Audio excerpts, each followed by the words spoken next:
बच्चों के साथ वैसे एक गीत हम गुनगुनाते रहते हैं। आ अमारू गाम छे, तारू नहीं ने मारू नहीं, आनु नहीं पेलानु नहीं, आपण सौनु गाम छे। गामમાં ઝઘડા હોય નહીં, ભણા વગરનું કોઈ નહીં, ગામમાં ઊંચું કોઈ નહીં, ગામમાં નીચું કોઈ નહીં, આ અમારું गाम छे। ये गीत मुझे बहुत प्रेरणा देता है और गांव के साथ जोड़ता है कि गांव में कोई ऊंच नीच का नहीं है, कोई एजुकेशन लिए वगैरह का नहीं है, गांव में झगड़े कभी नहीं होते, गांव में सुपारी नहीं होती, तो गांव में सब प्यार से रहते हैं। तो बच्चों के साथ करते रहते हैं, मज़ा करते रहते हैं और बहुत मज़ा आता है। नमस्ते, मेरा नाम भूपत है और बेसिकली मैं गिर सोमनाथ से हूँ। मेरे परिवार में मम्मी पापा है, 2 भाई है, 1 बहन है, 2 भाभी है और 1 वाइफ है। अब एक छोटा सा बेबी आने वाला है जिसका हम इंतज़ार कर रहे हैं। मैं भी यहाँ पर लीलापुर में करीबन 5-6 साल से काम कर रहा हूँ और मैंने गुजरात विद्यापीठ से मास्टर्स किया है सोशल वर्क में।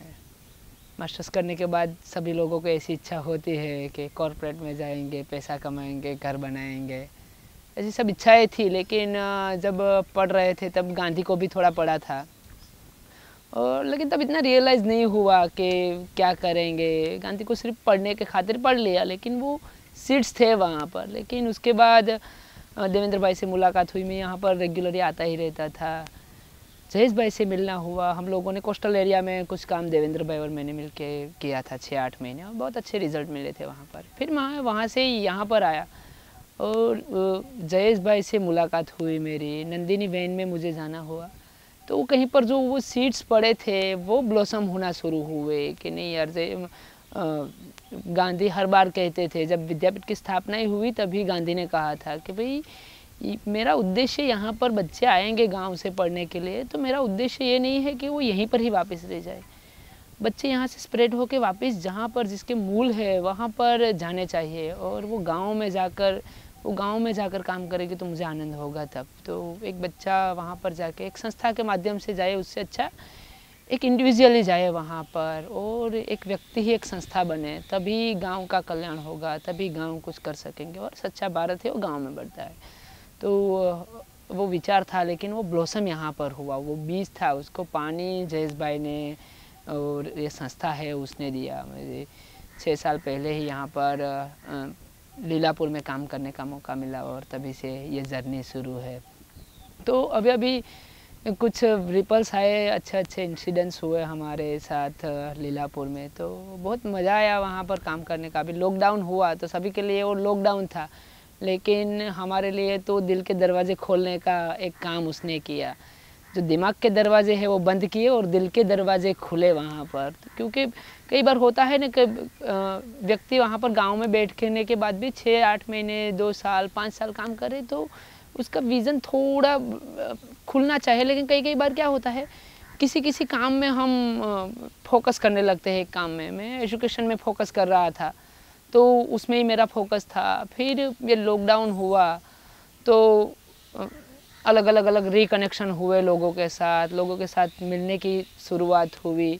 और जब एक दिन शाम को जयेश भाई का फ़ोन आया, पहले दिन तो हम एक लीलापुर में लॉकडाउन था हो रहा था, उसी के दूसरे दिन मैं और कुछ साथी थे हमारे और एक मजदूर भाई थे। वैसे एक चेहर करके लड़का मेरे पास पढ़ता है 10वीं में, तो उसके पापा थे, तो उसको मैंने ओटला करने के लिए बुलाया था। लॉकडाउन हो रहा था तो मैंने चेहर को पूछा कि यार तुम्हारे पापा तो, क्योंकि वो मजदूरी करते हैं, हर रोज़ का कमा कर रोज़ खाने वाले रहते। तो मैंने चेहर को पूछा कि यार कल से क्या करोगे, कल से तो कोई मजदूरी पे नहीं बुलाएगा, कल से तो काम पे कोई नहीं बुलाएगा, क्या करोगे। तो उसने ऐसे ऊपर देखा और उसने कहा भगवान की मर्जी जो होगी। वो इतने छोटे से बच्चे ने कहा कि भगवान की मर्जी जो करेंगे कर लेंगे। तो फिर मेरी शाम में जयदीप से, एक सौरव करके अपना लड़का है, उससे बात हो रही थी। शाम में हम लोग बैठे थे छत पे और लॉकडाउन की चर्चा चल रही थी तब जोरों पे सब। तो मैंने बात में ऐसे छेड़ा के यार ये चेहर ऐसा बोल रहा था, लेकिन अभी भी मैंने कहा ना कि ये दिल के दरवाजे खोलने वाला काम यहाँ पर हुआ, तो मैंने कहा यार ऐसा नहीं होता। लोगों के पास तो होता है पैसा, लोगों के पास, क्योंकि मेरे पास ग्रोसरी है, मेरी सैलरी है, कुछ बैंक बैलेंस भी होगा। तो मैंने कहा नहीं यार सौरव, ऐसे नहीं होता, लोगों के पास तो पैसा होता है, जयदीप पैसे होते हैं। तो जयदीप ने बोला कि नहीं नहीं भैया, ऐसे तो नहीं होता, नहीं भी होते हाँ लोगों के पास पैसे। मैंने कहा यार 1-2 दिन, 5 दिन, महीना दिन मैनेज करने जितने तो होते ही होंगे, लोग हमें उल्लू बना रहे होंगे शायद। क्योंकि मैं एक प्रोसेस से गुजर रहा था, तो दिल का दरवाज़ा थोड़ा बंद था। लेकिन जयेश भाई का फ़ोन आया उसी रात के, बेटे हमें ज़रूरतमंद लोगों को मदद करनी है। मैंने जयदीप को, ऐसे मन तो नहीं थे, लेकिन जयदीप को लगा जयदीप एक किट बनवा लेना, कल वो चेहर के घर ही जाकर पहले शुरुआत करते हैं, वहाँ से क्या रहेगा देखते हैं। तो हम लोग गए उसके घर पे, और वहाँ पर जाकर देखा तो शाम के वक्त हम गए थे दूसरे दिन। तो उसकी बहन है चेहर के, वो 7 भाई बहन है, और उसके पापा की बहुत ओल्ड एज है, उसकी मम्मी बहुत मसाले खाती है। तो वहाँ पर गए तो उसकी बहन है, वो गेहूँ वो मिले होंगे कहीं से कंट्रोल में, या सरकारी गेहूँ कहीं से, या पड़े रहे होंगे उसके घर में, तो गेहूँ बिन रही थी। तो उसमें इतनी जीवाती थी कि पूरे गेहूँ को काट दिया था, और एकदम लो क्वालिटी के गेहूँ थे वो कर रही थी। मैंने कहा ऐसे तो हम पक्षियों को भी नहीं डालते शायद। मैंने कहा ये क्या कर रहे हैं? तो कि बस ये घर में कुछ था नहीं, तो अभी आज के शाम का ही था, कल सुबह के लिए इसमें से जो अच्छे निकलेंगे ना, वो हम पिसवाएंगे और वो खाएंगे। यार मेरा दिल का दरवाज़ा खुल गया कि यार जयदीप तो ठीक कहता था, लोगों के घर में नहीं होता हाँ, और ऐसे लोग हैं जो मांगते भी नहीं है ना, ये सामने से कभी नहीं मांगते। दूसरा, हम दूसरे दिन जीवत बा के घर पे मैंने वो तय किया कि नहीं अब तो कुछ इन लोगों के लिए करना। तो दूसरे दिन हम फिर से एक किट लेकर जीवत बा के वहाँ पर गए। वो भी ओल्ड एज एक अपनी भांजी के साथ रहते हैं। तो जीवत बा को बोला कि जीवत बा ये आपके लिए कुछ लाए हैं। तो जीवत बा पहले तो खुश हो गए, और उस दिन रात को हमारी ये भी बात हुई थी कि ये तो हम देंगे तो ले लेंगे, है ना, कोई मना नहीं करेंगे, उल्टे से दूसरे लोग भी लेने आ जाएंगे। तो हम गए और माँ जी को बोला कि माँ जी आपके लिए लाए हैं। तो कहे अच्छा हुआ बेटे मेरे लिए लाए हैं, कुछ तो मेरे घर था कुछ नहीं, लेकिन बोले कुछ तो मेरे घर में पड़ा था, लेकिन बेटे अभी तब ये मज़दूरों का जाने का सिलसिला शुरू हुआ था, बातें आ रही थी कि यहाँ पर मज़दूर जा रहे हैं, भूखे हैं, कोई वहाँ पर किचन चला रहा है, तो ये सब न्यूज़ चल रहे थे गाँव। तो उसने बताया कि वैष्णो देवी पे कुछ लोग जा रहे हैं, बेटे अगर आपके पास दूसरा नहीं है तो मेरे घर में भी कुछ चीज़ें हैं, वो जाके उन लोगों के लिए ले जाओगे। हालांकि उसके घर में कुछ नहीं था, फिर भी दूसरे लोगों की चिंता। तो मैंने कहा यार कल रात में गलत था, और वो जो दिल का दरवाज़ा खुलने वाला काम ये जो लॉकडाउन हुआ उसने किया, तो वो पूरा प्रोसेस लोगों के साथ रिकनेक्शन करने का हुआ। क्योंकि बहुत साल होते हैं तो फिर हम एक वे में चले जाते हैं, काम करते करते करते धार बुट्ठी हो जाती है, तो ये धार निकालने का काम यहाँ पर हुआ। दूसरा ये हुआ कि हमने आसपास फिर हम लोगों ने सर्वे करवाना शुरू किया कि किन किन लोगों को इफेक्ट पड़ा है। तो हमारे यहाँ पर करीबन 400 साढ़े 300 जितने रिक्शा वाले थे, क्योंकि वो हर रोज़ का लेके हर रोज़ खाते हैं। रिक्शा बंद हो गई तो वो लोग क्या करेंगे, तो बहुत सारे रिक्शा वाले ऐसे थे, बहुत सारे अन्य वेजेस, तो 700-800 लोग होते थे, परिवार इतने कि जिसको इन तीनों गांव में लीलापुर है, खोड़ियार है, अपना भरवाड़वास है, अपना राहापुरा है, तो वहाँ पर ऐसे 700 जितने परिवार निकले जिसको कुछ नहीं था। तो उसके लिए हम सोच रहे थे कि इन लोगों के लिए क्या करेंगे यार, कैसे करेंगे इन लोगों का, क्योंकि हमारे पास तो लिमिट हमारी भी कुछ है कि हम इतने लोगों का सर्वाइव नहीं करेंगे। हम ऐसा करते कुछ के लिए आधा करेंगे, किसके लिए कुछ करेंगे। तभी जयेश भाई से बात हुई, एक सौरव करके लड़का है उससे बात हुई, और उसने कहा कि यार मैं कहीं पर बात कर सकता हूँ, आप लोग इतना अच्छा कर रहे हो। हम लोगों ने 50 किटें जितनी बांटी थी वहाँ पर, फिर भी कोई मांग नहीं रहा था, लेकिन हमें अंदर से पता था कि डिमांड है, लोगों के घर में नहीं है। अब तक हम उसके दिल तक पहुँचे हैं तो उसके घर में नहीं। तो जोमेटो करके एक कंपनी है जो फूड सर्विंग का काम करती है। तो जयेश भाई ने कुछ एफर्ट्स लगाए, कुछ हम लोगों ने स्टोरी की कि ऐसा ऐसा चीज़ है गांव में, हम लोगों ने ऐसे लोगों से मिले, तो हकीकत में लोगों के पास नहीं है, और हम ऐसे डेली वेजेस अर्नर है, उन लोगों के लिए कुछ करना चाहते हैं। तो उन लोगों ने 400 पूरी कीटें और 1000 कीटों की दाल वो सब भिजवा दिया हमें तीसरे ही दिन। और हम लोगों ने जितने भी रिक्शा ड्राइवर थे हमारे यहाँ पर के जो रिक्शा का काम कर रहे हैं, किसी का गैरेज है, किसी का ये है, तो उन लोगों को सबको हम लोगों ने करीबन 800 जितनी किटें बांटी और इतना लोग खुश हुए कि भाई ये तो भगवान ही आए है ना। तो कुछ एफर्ट्स यही एक चेहर के घर से और एक दो बावों के घर से ही हुआ और 1000 फैमिली पे जाकर ये अटका। तो ये बहुत अच्छा रहा। कुछ कुछ स्टोरियाँ तो ऐसी हुई कि जहाँ पर हम जा रहे हैं तो शाम को कुछ नहीं है उसके पास खाने को और एक किट लेकर जा रहे हैं। फिर हमारे सरपंच साहब ने कहा कि यार दूसरे लोग हैं उसके लिए मैं करूँगा। तो 100 किटें उसने बंटवाई कि भाई जो विधवा बहनें हैं जिन लोगों तक आप नहीं पहुँच सके हैं उसका नाम हमें दीजिए। तो हमारे सरपंच साहब मिले, तलाटी साहब मिले, कुछ सरकारी अधिकारी मिले, तो उन सबों ने मिलकर 100 किटें बनवाई। और ऐसे दूसरे गाँवों में भी ये चीज़ें फैलने लगी कि भाई लीलापुर वाले कर रहे हैं, ये खोड़ियार वाले कर रहे हैं, तो हम क्यों ना करें। हम गाँव में से ही कुछ कुछ गांव वाले जो, क्योंकि उस वक्त गेहूं हमारे निकलने शुरू हुआ था, तो गेहूं जिन जिन लोगों के पास था उन लोगों ने गेहूं पिसवाया। मंगूबा करके एक है, उसने हमें 500 किलो जितने गेहूं दिए। तो हमारे पास सिर्फ दाल थी और 500 किलो गेहूं दिए, तो हमने 5-5 किलो के गेहूं की पोटरियाँ बनवाई और दाल के साथ वो भी लोगों को दिया। तो बहुत मज़ा आया इस प्रोसेस में, बड़ा ही अच्छा रहा और बहुत इन्जॉयमेंट किया। और ये है ना कि जो दिल का दरवाज़ा खुलता है, तो वो दिल का दरवाज़ा इन सारी प्रोसेस ने खोला और एकदम मज़ा आया। दूसरा ये भी है कि ये जो प्रेग्नेंट बहनें होती है तो चारों तरफ से फ्रूट आना बंद हो गए क्योंकि हमने गांव लॉक किया था। तो प्रेग्नेंट बहनें जो होती है तो उनके लिए भी कि क्या करें भाई, इन समय में उनको लोगों को ज़रूरत है ज़्यादा न्यूट्रिशन की, उसको फ्रूट की ज़रूरत है, उसको सब्ज़ी की ज़रूरत है। तो उन लोगों को भी बाहर से खेडूत के पास रहता है हमारे गांव के दूसरे गांव में, तो वहाँ से सब सब्ज़ी ले आए और उन लोगों को हरी सब्जियाँ दी, फ्रूट्स ले आए, फ्रूट्स बहनों को दिया।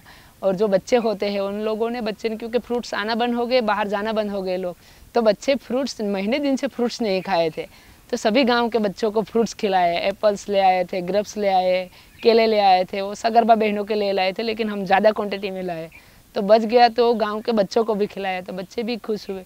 दूसरा एक ये हुआ इसमें कि हमारे लीलापुर के आसपास एक जीआईडीसी है, दंताली जीआईडीसी करके, तो वहाँ पर ये दूसरा लॉकडाउन जब खुला और सरकार ने मंजूरी दी कि भाई अब जीआईडीसी खोल रहे हैं और हमारे गांव से करीबन 400 जितने मजदूर तीनों गाँव से वहाँ पर जाते हैं।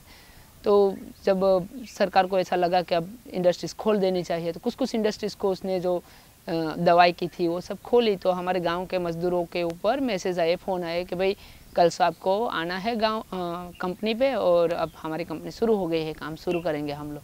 लेकिन हम लोग ने ऐसा तय किया था कि गांव लॉक था हमारा, हम लोगों ने पूरा गांव, ना तो गांव से बाहर से कोई आएगा ना गांव से बाहर कोई जाएगा, तो लॉक रखा था गांव।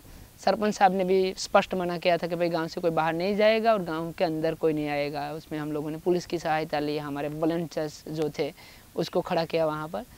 तो अब मज़दूर परेशान हो गए कि क्या करेंगे। उस कंपनी वालों ने बोला था कि भाई कल से कंपनी शुरू कर रहे हैं, अगर आप नहीं आओगे तो हमें कोई दिक्कत नहीं है, लेकिन फिर आपकी नौकरी का आप जानो, है ना। हम तो आप आज तक हम लोगों ने सर्वाइव किया, आपको नौकरी बोकरी का पगार नहीं आते फिर भी दिया, आज हमें ज़रूरत है और अगर आप नहीं आते हो, आपको घर गाँव से नहीं आने देते, तो आप मत आओ, लेकिन आपकी सैलरी नहीं मिलेगी और ये भी देखना है कि हमें मज़दूर मिल जाएंगे तो आगे से आप आपका देख लेना, फिर हम कंपनी इसके लिए ज़िम्मेदार नहीं है क्योंकि आप परमानेंट नहीं हो कंपनी में और अभी हमें ज़रूरत है, तो आपको हमें लगता है एथिकली हमें आना चाहिए आपको। तो सरपंच के साथ सब मज़दूर गए कि सरपंच श्री ऐसा है, तो सरपंच ने स्पष्ट मना कर दिया, आपको जाना है तो जाओ, कंपनी में ही रहना, यहाँ पर मत आना वापस, मैं गाँव में नहीं घुसने दूँगा आप जाते हो तो बड़े परेशान हो गए मज़दूर कि अब क्या करेंगे। एक तरफ परिवार है जिसको भी चलाना है और एक तरफ देखना भी है कि वहाँ पर जाएंगे, वहाँ पर अगर स्प्रेड हुआ तो लेकर भी आ सकते हैं वायरस और अपने परिवार का भी देखना है। तो कुछ कुछ परिवारों ने ऐसा सोचा कि अब नहीं करनी नौकरी, कुछ ना कुछ यहाँ पर कर लेंगे, लेकिन वो दिल से बहुत दुखी थे। तो बहुत सारे लड़कों का हमारे फ़ोन आया जो हमारे साथ पढ़ते थे, ऐसे लोगों के, भूपत भाई ये सीन हो गया है, अब तो क्या करें। और मैं मीटिंगों में था ही उसके साथ, तो मुझे पूरा मांजरा पता था। फिर हम लोगों ने कलेक्टर साहब से गांधीनगर बात की, मामलतदार साहब से बात की कि सर इसमें क्या कर सकते हैं। तो उसने बताया कि यार सरकार ने अब मंजूरी दे दी है तो कंपनी अब तो बुलाएगी और अब हमें एथिकली जाना चाहिए क्योंकि अभी देश को भी ज़रूरत है। और एक तरीके से आप भी सही हो कि भाई बाहर से आ रहा है, कोई रेड जोन से आ रहा है, तो क्या करेंगे इसमें। तो सरपंच साहब को रात में बुलाया हमने कि सरपंच साहब सीन तो ये है कि हम कितने लोगों को खिलाएंगे, क्योंकि 400 लोग अपने गांव से और आसपास के गांव से जा रहे हैं यहाँ पर।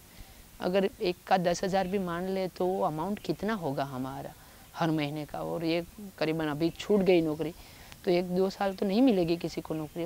तो हम अभी चला लेंगे, चलो क्या आज के लिए हमने दे दिया, महीने के लिए हमने उसको किट दे दी, फिर कैसे सर्वाइव करेंगे। तो उसने कहा कि अब इसका रास्ता इसमें से क्या निकाला जाए।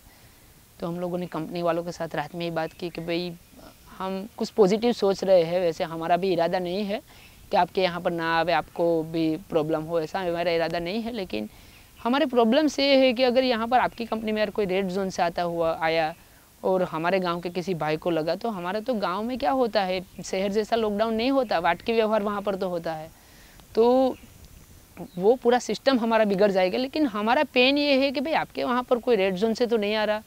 तो उसने कहा कि यार कुछ लोग तो आ रहे हैं, लेकिन आप नहीं भेजोगे तो हम कहाँ से लाएंगे मजदूर।